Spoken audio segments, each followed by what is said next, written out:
Live. We are. Oh, there we are. We are live. Hello, with Andrew Coates and Tool in the background. They actually just played here a few weeks ago, I think, in Colorado. I missed them, but you are over in Edmonton, Alberta. Yes. Edmonton, Alberta.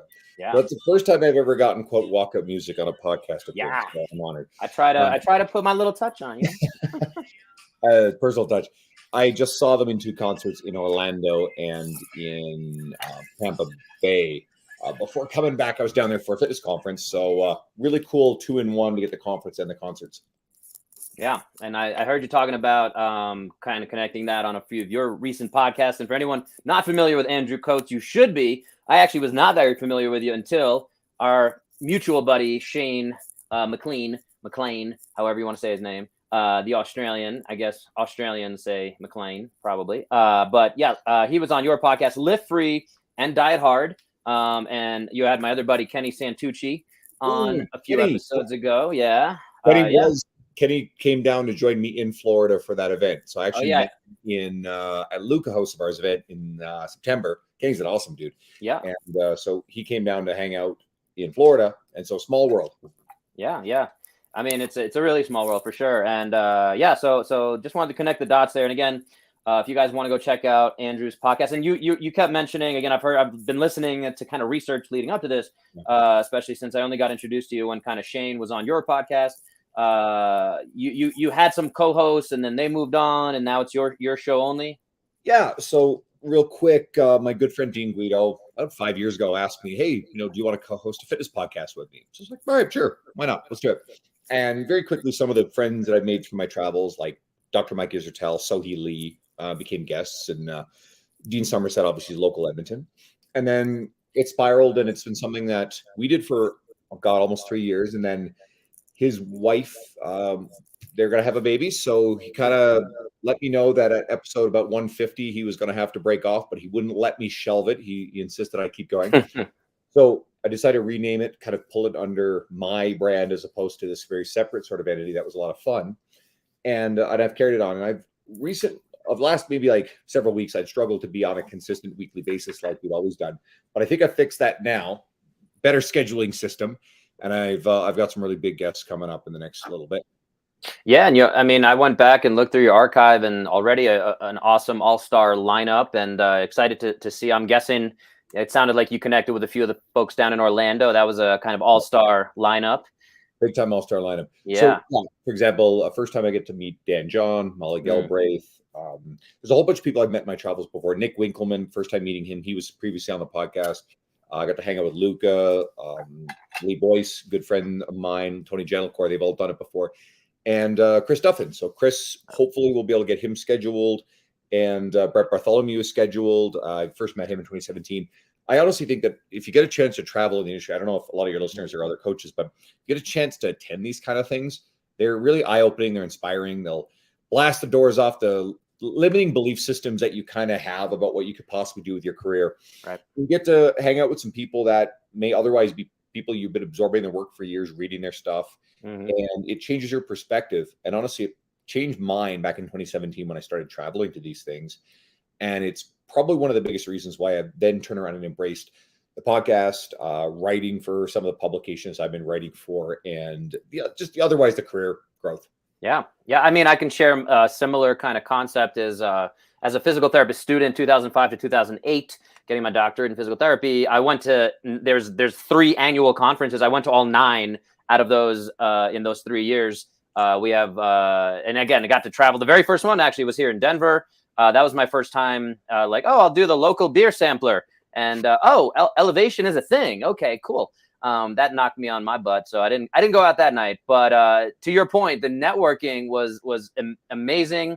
I still keep in touch with folks from 2005 that I connected with. I was really wrapped up in it. I got involved in like the politics of the physical therapy profession, and again, I keep in touch with some of those folks. Some of them are some of my best friends. I did a cross country move a couple of years ago from New York to California. And stayed with 2 or 3 of the folks I met through some of those conferences. So yeah, for anyone out there listening, for sure, whatever profession you're in, as he plays with Ozzy, his cat. He wants to definitely get Ozzy some love.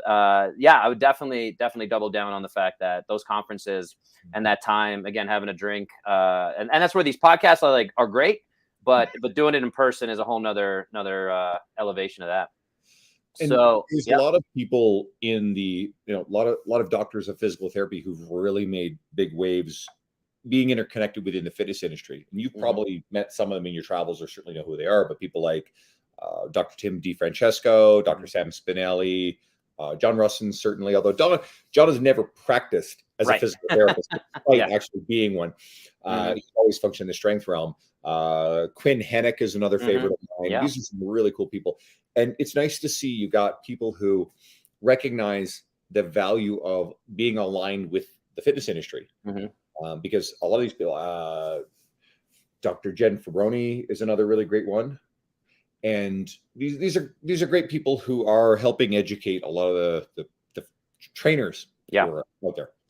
Yeah, and it's a beautiful thing, and I want to ask you a little more about that. I'd love to know locally if that's something, because you are in Canada. There's the National Health socialized medicine. Don't want to scare people here in America. Socialized medicine, but you would love to hear. I actually have a really good friend in Toronto, and I have no idea about Canadian geography, how far that is from where you are, but 3-day drive. Okay, good. Yeah, so nowhere. Oh, so are you closer to Vancouver? Yeah, closer. So in Edmonton, I mean, we're probably the largest northerly city in North America in terms of like a large city. Yeah. We're north of Calgary. So if anybody, because you're in what? You said you're in Denver? I'm in, I'm between Denver and Boulder, Colorado. But yeah, we got a little snow going. We're trying to keep up with you. You guys have the Colorado Avalanche. We have the Edmonton Oilers. So there hopefully you go. People, right? Depending on there who's you listening, if you actually pay attention to hockey. Yeah, over generally towards Vancouver. The best way for Americans to kind of conceptualize Edmonton or Alberta, where I am, is we're really like the Texas of Canada. So we have a lot of the same oil. It's a little bit more politically conservative. Was that where the oil pipeline was going to go from? Is that? Yeah, that's actually where the Keystone that was ultimately canceled was supposed to, I think, originally. I don't pay too much attention to all those sort of things, especially the political side of it. Right. You can get real twisted up in that crap real fast. I try to focus on the things I can control, which is the information I share to help people with their fitness and nutrition. I'm not interested in picking sides on that sort of thing. I just know that it gets really just nasty and intolerant from all sides. Yeah. But as far as Canada goes, we're really the equivalent of Edmonton would be very similar to, say, a Houston. Calgary would be very similar to Dallas. Vancouver would be very much like, say, Seattle. And then as you work your way across, most of the Canadian provinces have similar things to some of the American ones, American states. So, but either way. Yeah. But so coming back to that question, how is the interaction between personal trainers and physios? I think it's going to vary. I think you're going to have the physical therapy community who are in a clinical setting who are probably just taking care of a lot of the people who are assigned to them who don't necessarily want to be there. Almost the stuff that's in either the long-term disability stuff or the occupational health and safety side of things.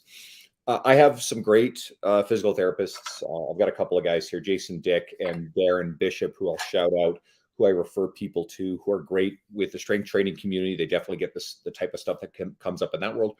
And often they're more passionate and interested in dealing with that kind of stuff because you get people who are, in all honesty, sometimes more motivated to work on things and do the work. Right. And they're not about putting, just the treatments to alleviate the acute discomfort, having the person come back for treatment after treatment after treatment. Right. They're really concerned with teaching people how to learn to move better and the types of loading and the strength building stuff. So that way that person can actually get better. And I know that there are different people. There's different people in the training community. There's different people in the chiropractic community, different people in medicine, nutrition, and there's different people in PT. And we know that there are people who would rather just do the passive treatments, and there are people who actively want to see those clients stop coming back to them because they want them to be better. And I think that side of it, the last thing I said, they're often the best ones to develop relationships with the fitness industry. And I think it's like any allied healthcare professional. I think registered dietitians are the ones that I find struggle the most with this. There are some who have developed this symbiotic relationship with the fitness industry and realize as educators and allies, they can do extraordinarily well. Mm-hmm. There are still people within the dietetics community who have this very competitive attitude towards trainers, feeling like trainers are encroaching on their scope of practice. So it's a hostile relationship. And in one way, I think that part of the problem is branding and getting out there and actually be accessible to helping people. And I think there's a lot of really great dietitians who understand that, who've embraced it. They've developed their social media, they've developed a brand and allied within the fitness community. And just like yourself, I think that applies to physical therapists who understand the value in aligning themselves with the trainer community instead of spending their time complaining about people stepping outside of scope. We know people wander all over scope of this. We know that and sometimes those areas are blurred, but we also have some of the educators I mentioned before who are teaching trainers, and then you get these corrective exercises courses, which who knows how valuable those really are. I have my skepticism on this sort of stuff. When a trainer brands himself as a corrective exercise specialist, I'm like, okay, we'll see. But we know that trainers are definitely creeping over into some of the territory that sometimes we traditionally think is physical therapy. And in some ways, blurring those lines can be helpful if they know what they're doing. And in some ways it's not. And I think that the best people in your community, like yourself, are going to be people who are educating trainers how to know the nuances. What are the boundaries? Here's what you can do. And with those relationships, I don't like dancing on the lines of that boundary. I like sending people who are dealing with, an injury or a type of pain that I'm not able to modify exercise to make that pain go away. It's like, how often do you have someone who, okay, it hurts when I squat. Okay, cool. Let's just look at your knee position. Let's make sure how you're loading through your feet. Let's engage your core. Let's get your, spine braced into a relatively neutral position, and a few other little tinkerings. And all of a sudden, ooh, I feel good. Pain's gone away. I don't need to send that person to a physical therapist because they're bad, like quote, bad form. People get twisted using language like that, but we don't need to send that person to a physical therapist. But if we got a client who has, enduring pain, some type of injury that needs, skilled rehabilitation, then I want to work in conjunction with that physical therapist to do what is within my scope and ability to help that client and to make sure that that person has a proper medical care. Yeah, I love that. And it's and again, like I said, I listened to a bunch of your podcasts leading up to today, and I've heard you touch on scope of practice, and those listening, I'd encourage you to go check out his episodes as much as I'd love you to check out mine. But I think that Andrew's got a wealth of articles as well, and we didn't talk about your prolific career as an author, which again is something that we don't go deep enough on, I think, sometimes. And it's something I moved away from, and I want to move back to myself of writing more articles. And the way I've thought of it is actually the last few years of practice, seeing clients, I have these conversations, and like kind of what you were just talking about of having somebody who's struggling with squatting and having pain, and then you're able to fix that with a few tweaks. Like that's an awesome thing. And that's a conversation and an example where I want to be able to highlight that and take people through saving the trouble of that and searching for somebody who can actually help them with that. That's the thing that a lot of trainers and therapists, like you're saying, on both ends of the spectrum, just don't get. And when it comes to physical therapy, real quick, I'll say on my side is I tell people if they don't have a squat rack in their facility, like don't go see them. Like if you're somebody who uses a barbell and they don't have a squat rack in their facility, like, yeah, there's probably a better fit for you somewhere. So yeah, I'd love to come back to that kind of question of what does your assessment look like? I'd love to know that. Cause again, like I know there's gray areas of scope of practice and all that, but I'd love to definitely understand that from and again, I don't want to go too deep down the rabbit hole of geeking out. And again, we have a little bit of a time limitation, but I'd love to hear that. And I have another podcast too, if you haven't seen it, is the Demand Better podcast with a personal training friend of mine on the Upper East Side of New York, David Corona, no relation to the virus. And he embraces it, Corona. It means king. It's a good word. I don't know how the virus got that name, but so coming back to it again, we talk about the assessment side of it for sure. So I'd love to hear a little bit of your take on that assessment. Again, you're obviously, if anyone listens to 30 seconds of Andrew Coates, they're going to know that you know more than the average bear. So So I have some nuanced thoughts on assessments. I think that learning the fundamentals of assessment, movement screens, that sort of stuff can be a really good thing for new trainers coming in. You'll probably find that most experienced trainers, people like Tony Gentlecore, Tony and I were talking about this recently. We agree. When you have a client coming in front of you for the first time, well, let's say the first time you sit down with them and they sit with you for an hour, go over their goals, you talk to them, whatever, you go through a sales process.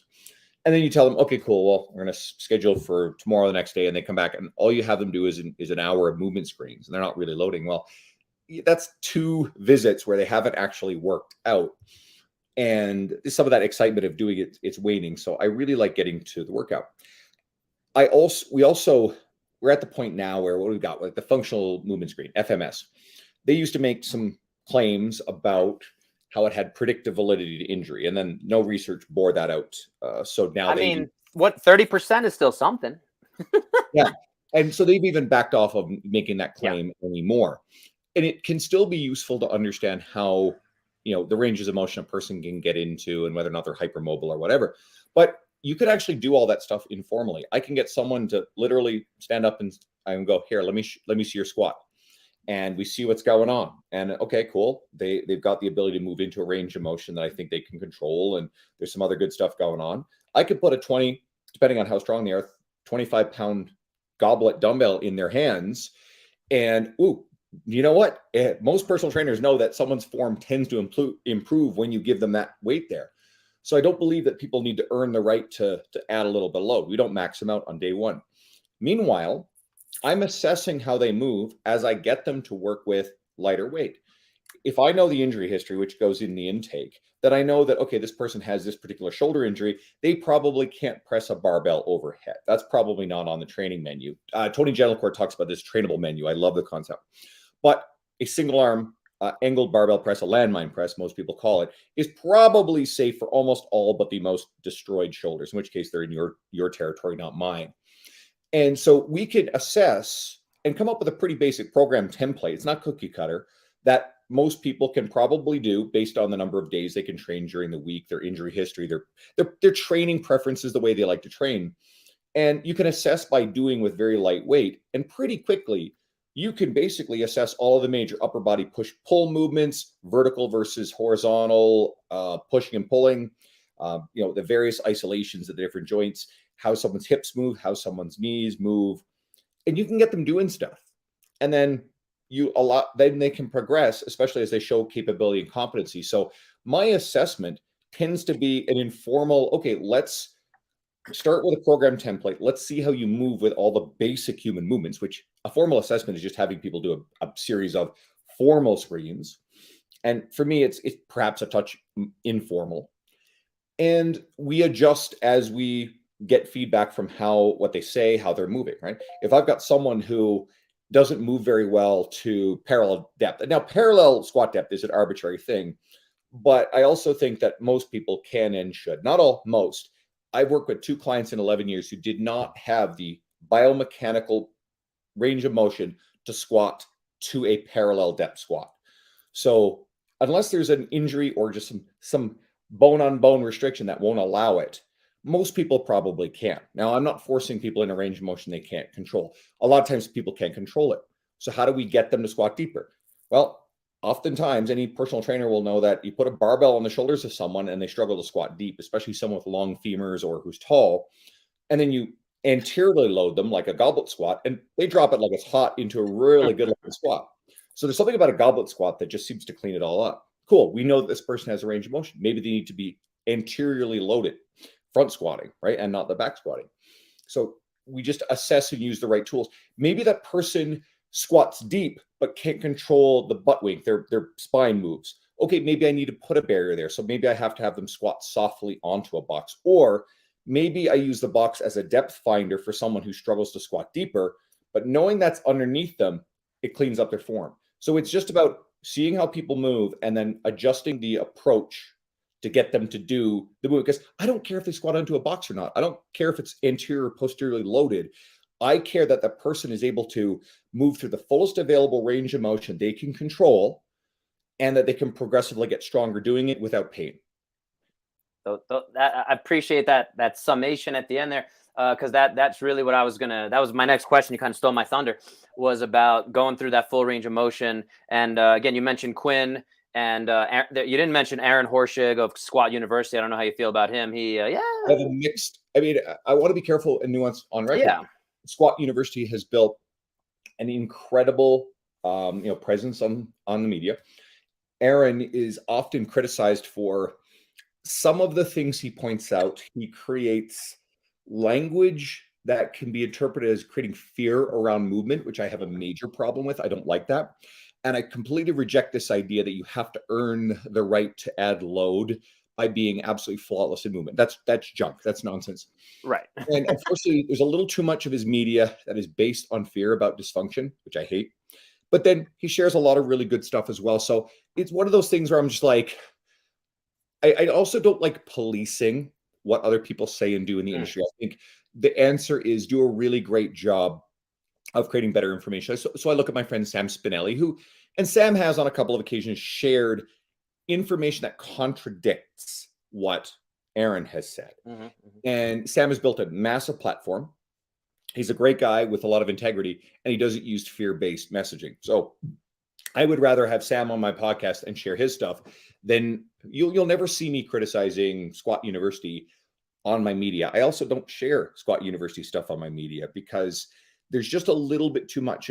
There's a big industry full of a lot of great people. So I try to choose the people across the industry who I think have really great messaging, great integrity, and like a lot of people that I love, good friends of mine. I occasionally disagree with something they say. Jonathan Goodman, Dr. Mike Isertel, my friend Mike Dola, who owns Stronger You, any number of other people. And they will look at the muscle doctor and shallow. And I'll look at it and go, 95+% of the stuff they say, I'm like, absolutely. And then occasionally they'll say something where I'm like, you know what? This isn't 100% in line with the way that I look at things. I very rarely look at them and go, oh, that was fucking stupid and wrong. But I may not fundamentally agree with exactly what they've said there. And that doesn't make me right. I also don't think we want to be an army of people who subscribe to the ideology of a particular guru, follow them blindly, and then don't have an independent thought based on our own experience and the collective exposure to a broad array of experts in our field. Yeah. And again, I'll appreciate having listened to so many of your recent episodes, to the fact that, again, there's that critical thinking, there's that nuance that is often lost. And again, to your point, I wonder how much of Aaron's stuff is to kind of get a rise, so to speak, out of some stuff. And again, like to a lot of the names you just brought up, there is the ability to be authentic and provide value, and talk about something like FMS, injury predictability. But yeah, sometimes I do feel like Aaron, when he says stuff like a recent one that caught our physical therapy folks on fire, is like, if you're out of shape, who are you to tell people how to get in shape? If you don't look very healthy, then are you capable of doing that? So again, it's a controversial thing. We don't have to go into it right now. Again, I want to. Let's absolutely touch on it, because there's two. Aaron said that. I didn't see it. Did he say that? Yeah, he basically. I'm quoting it. But it was along those lines. There's an irony there, because this is not something I subscribe to, but he's been criticized for teaching people about lifting and strength or whatever, and having no visible muscle whatsoever. He's not remotely jacked at all. Right. So that's a sort of a weird thing. There's some nuance here, and this is a tough one. And every once in a while, somebody needs to virtue signal either end of the spectrum and to say, oh, if you don't, if you're not in shape, you shouldn't be a trainer. And then the opposite side is, oh, the shape you're in has nothing to do with how skilled you are as a trainer. And here's the thing, there's nuance, because the people we're dealing with and we're trying to help, what's one of the problems that most fitness professionals struggle with? They want to be busier. They want to have more clients. Here's what I like to say. If you are struggling to have a full schedule, and you are also visibly out of shape relative to your expertise, so let's say you are a powerlifting coach who is weak as a kitten, or you are a fat loss coach who is visibly overweight, we know that we should practice empathy and being non-judgmental. That's fundamental. That's a truth. But we're expecting something of the general population that contradicts human nature. People are judgmental. They form quick opinions about things. And if you are struggling to be busy, then one of the things that you can embrace control over is to work directly on improving the quote shape that you're in. Now, that's not shaming anybody. That's just saying, here, take control and take action of something that is within your bounds. And then, of course, if you turn around and say, well, oh, I'm too busy, or this, or this, well, then you're starting to compromise the credibility to turn around to the single working mom who you're saying, oh, you need to make time, you need to make sacrifices, you need to do this to get your goals, when you're not also demonstrating that you're willing to do it. So in terms of being credible in the eyes of the person we're trying to help, whether or not it's right or wrong, and we have all the knowledge and skills, it's still ultimately about how we present ourselves to the people that we're trying to help. And if it's within your bounds to control it, it's probably something that you should spend a certain amount of effort on. And if you're someone who's on a journey, well, showcase the journey. If you've been on a fairly substantial weight loss journey and you've really worked hard on learning the stuff and you become a coach, let people see the journey. Maybe you haven't arrived at the ideal destination for you yet, but people will look at that progress and go, wow, that person is really relatable. I want to go coach with that person. So it's like most of these discussions in our industry, people get into these black and white arguments. They're usually very nuanced, but what's the practical takeaway that ultimately will help someone get better? I'm not interested in saying to the coach who is struggling with their business, who is, quote, visibly out of shape, and going, there, it's not your fault. It shouldn't matter that you have all the skill in the world. These people should sign up with you. That doesn't help that person. And if you can't get the attention and get people to actually want to work with you because of some superficial thing that they're judging you for, you're not able to make an impact and help people's lives. So it boils down to what is within your control, the same way we want our clients to work on what's within their control. Anyway, that's that topic. Yeah, and I'll bring up, and I've heard you touch on CrossFit on a few again of the podcasts, and of course, very controversial, especially in the training fitness space. But Greg Glassman, again, also all sorts of different levels of controversial there that we can get into. But again, very out of shape guy who's preaching some very high level stuff. And again, I think at the end of the day, if you sit down and listen to what he's talking about, I think the principles are pretty damn sound. And I just had a debate with my co-host of my other podcast, the Man Better podcast, and he was a CrossFit hater, and I said, hey, this is the argument. Like, you know, we can talk about it. We can go down that path again. I don't know how you feel if you've really gone down the path of Greg Glassman at all. I got the nuance. It's a very similar thing. Greg's a jackass. He's an imbecile. There's no nuance there. There's no nuance. But here's the nuance. CrossFit, I think, is one of the most powerful entities to get more boots in gyms and barbells in hand than anything else we've seen. I think it's a net force of good. And for the people who criticize CrossFit for the prevalence of supposed injury within CrossFit, well, we see a substantial number of injuries in the powerlifting community. We see it in bodybuilding.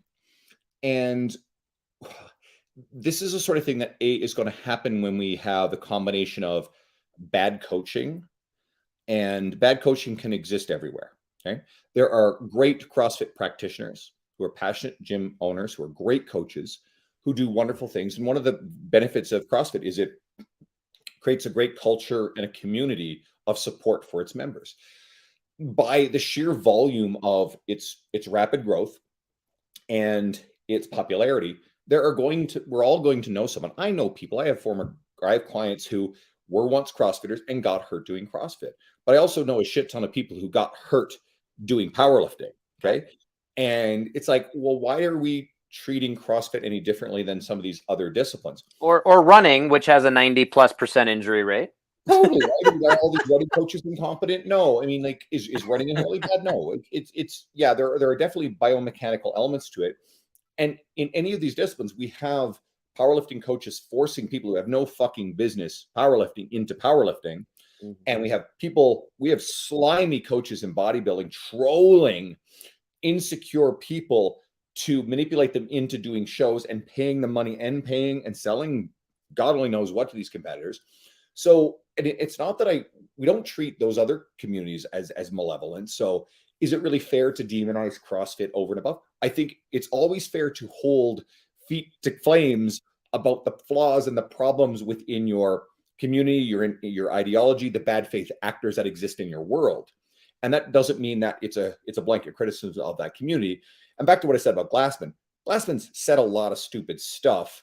And at least in its origins, him and Castro, the smart programming to get people stronger is not really their forte. They've kind of bumbled and lucked into some stuff. And then some really smart people got in there and have cleaned it up.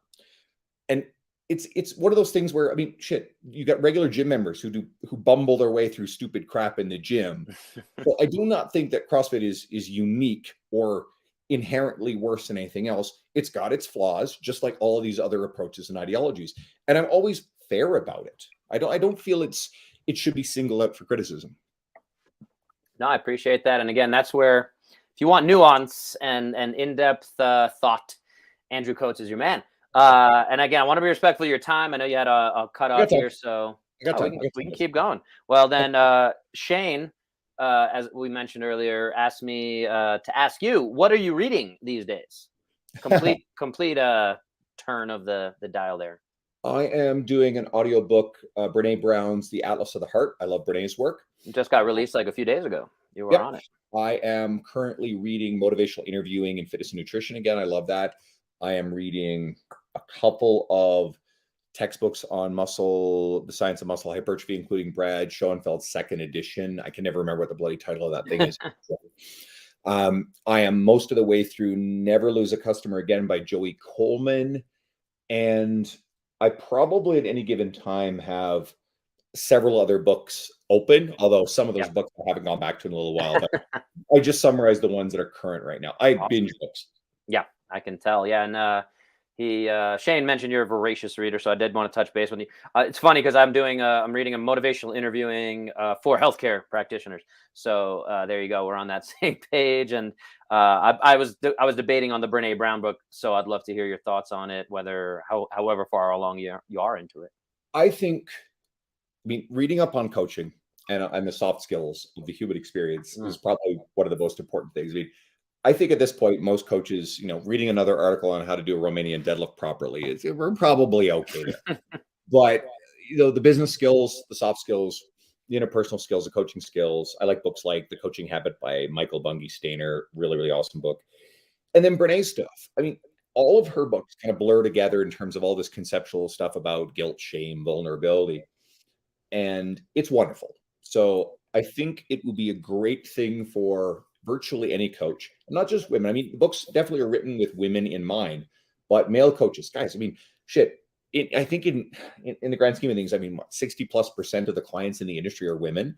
You're going to be coaching women, unless you're one of those guys who just exclusively markets to men only as a high-level coach.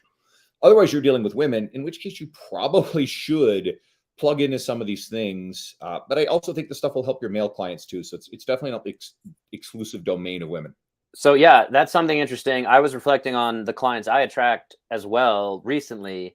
And I've noticed that I particularly, for some reason, whatever the energy I'm putting out is, I tend to attract feminine clients more than masculine clients. And I think I might be offering an alternative solution. I don't know, but I would love to hear again. I know you have a very successful practice as well, or within the personal training space. And so have you reflected on anything like that? Feminine, masculine, have you played into any of that? The Way of the Superior Man is a book I'll throw at you if you haven't heard of or read that. No, I haven't gotten into that and trying to grab onto as much stuff as I can. I've read Lewis House's The Mask of Masculinity, which I thought was both interesting and a little overrated. Sometimes people just write books, but I think it's good to get into this sort of stuff. Like another example is Mark Manson's Subtle Art of Not Giving a Fuck. It's unmitigated shit. It's pretentious crap. It's a running joke of mine. But if someone listening who's like, oh, I like that book. If it's a gateway to you actually reading good stuff like Viktor Frankl's Man's Search for Meaning or Ryan Holiday's work like The Obstacles Away or Brene Brown stuff, game on. Please bring it on. Like, remember, I said I read it, and I read his next book too, which was really bad. Mark is a phenomenal storyteller. Yes, I will agree with that for sure. I've noticed that I work with people of fairly wide demographic. Occasionally you'll get some business guru who says you have to niche. Bullshit. Nonsense. I think there can be a great value in being a specialist. but you don't necessarily choose your specialization as much as your specialization often will choose you after your early time in the industry. And you may find something that you really love, and those people find their way to you. And I always think of Pete Dupuis, who's a good friend, and like Eric Cressy and Cressy Sports Performance. I don't know Eric personally, but I know Pete. Where if you look at their specialization when it comes to coaching major and minor league baseball players and pitchers, would you trust them to train your mom or your dad? Fuck yeah, right? You would. So if you know that someone's a great specialist, chances are they're pretty good generals. My mom can throw a 72-mile-an-hour fastball. I'll have you know, I'm just kidding. That is terrifying. Jesus. Don't piss her off when she's got an avocado in her hand. Yeah. Well, and ultimately, though, I think most coaches are in too much of a rush to try to specialize and own real estate. And I mean, this whole idea of owning real estate is kind of a funny concept because most of the things are claimed. Like Brett Contreras is the glute guy, and then you get this guy who looks like one of the rejects of the insane clown posse, became the glute guru. I don't know him, and that's disparaging, and I should be careful about that. But I'm sorry, but dude just looks creepy, and he's basically trying to grab onto somebody else's sort of territory. Yeah. Now, what are we looking at with unclaimed stuff? Well, we had the carnivore diet. Diets keep getting more extreme. Oh, we got to go no meat. Okay, well, now what do we got? We got the Liver King, this guy who looks like he's on, a terrifying amount of and he looks like he does. Well, he actually apparently he doesn't bathe at all. He definitely looks like he smells. You can smell him through his YouTube channel, and this guy is, the Liver King. He only eats organ meat. And I mean, like, this is how desperate we are getting to grab onto whatever real estate is yet unclaimed. There's always going to be someone else who does this sort of thing. And so people start grabbing onto real estate that no one else did because it's bullshit real estate. There's actually no value or credibility in this real estate. And I've seen this with young trainers trying to grab onto nonsense like, oh God, what's it? I don't even want to get into it because I got some examples, but I won't. I'll just leave it there. I think if you work with a general population ultimately are the broadest array of people that you can find who are going to find you, because most trainers want to be busier. And they generally they pay well. And ultimately, at the end of the day, we're in the industry and we feel like, oh, we're not supposed to care about money. We're not supposed to care about like, oh, we do it because we love it. Bullshit. We want to be able to put a roof over our head and save for retirement and actually earn a living and be valued for our time. So let's dispense with this narrative lie and this story that we say we don't care about the money, because we should be able to compensate ourselves fairly for our time. And if we have this dream of working with athletes or MMA fighters, good luck finding MMA fighters who are going to pay you enough to, pay you more. Sorry. I mean, you get the high level people, like you get a Joel Jamieson or a Martin Rooney. And even then, they. I just had an MMA physical therapist on. Dr. Kickass is his. If you've seen him on Instagram, but yeah, he. I don't think he exclusively works with MMA guys, but that's one of his specialties.